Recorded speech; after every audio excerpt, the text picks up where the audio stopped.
Pasamos a otros temas. En 80,000 documentos de los Panama Papers se mencionan movimientos y negocios realizados por costarricenses. La mayor fuga de información de la historia revela cómo se conformaron empresas en el extranjero para evadir el pago de impuestos.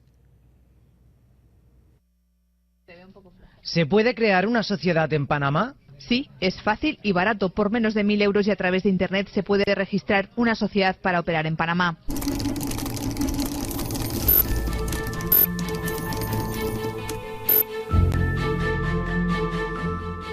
Fueron 11,5 millones de archivos los que se filtraron. Incluyen información de los últimos 40 años.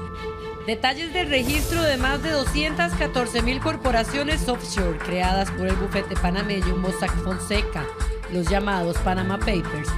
Fueron analizados por 376 periodistas de 109 medios de comunicación en 76 países. En Costa Rica, periodistas de Database AR, unidad de investigación de ameliarueda.com, tuvieron acceso a los registros. En Costa Rica comenzamos a encontrar nombres de figuras importantes de la política, de abogados relevantes, de empresarios poderosos, y a partir de ahí comenzamos a atar cabos investigando, leyendo los documentos, viendo los archivos, que en realidad son archivos digitales. Hay historias que se van a seguir trabajando por meses y quizá por años. Hay cosas que tal vez todavía no hemos encontrado y cosas que hemos hallado que no significa que sean reflejo de un acto ilícito. Hay que dejar muy claro que la constitución de sociedades anónimas domiciliadas en el extranjero, en paraísos fiscales, por ejemplo, no es ilegal. El tema aquí a cuestionarse es si el uso de estos vehículos, de estas sociedades anónimas, es lícito.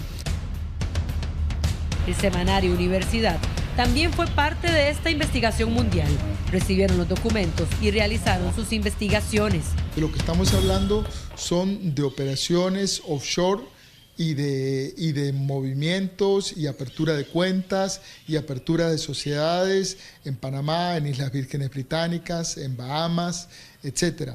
Las personas que vienen mencionadas en el semanario Universidad se las menciona porque tienen un nivel de interés público que amerita que se las mencione.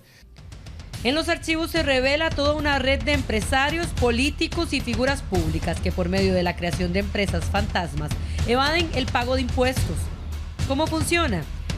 Mossack Fonseca se ha dedicado por más de 40 años a registrar empresas en paraísos fiscales, empresas offshore que operan en un país pero se registran en otro, donde los impuestos son mínimos o nulos.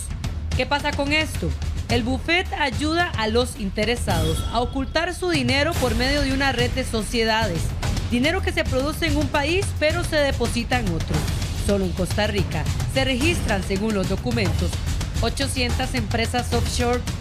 Es el mayor conjunto, la filtración más grande en la historia del periodismo. Son 11.5 millones de documentos y por supuesto que no los hemos visto todos. Ni los vamos a ver todos en el tiempo cercano, en el plazo cercano, pero sí los vamos a seguir viendo y sí los vamos a seguir analizando. Por estas revelaciones, el Ministerio de Hacienda ya anunció la apertura de investigaciones. El ex juez Egual Acuña espera que también se dé apertura a procesos penales, al menos el análisis de los casos más recientes. Yo creo que habrá que hacer un primer corte que tiene que ver con aquellos casos que tengan más de 10 años de haber ocurrido, donde ya no tiene sentido gastar recursos de investigación, salvo que haya indicadores de que la actividad continúa o de que hay repetición de comportamientos para ver si el día de hoy están ocurriendo todavía, y dedicarse a los casos más recientes, porque hay que recordar que la base de datos incluye hasta el año pasado. Dentro de los documentos filtrados, 80,000 tenían registro de negocios y movimientos realizados desde Costa Rica.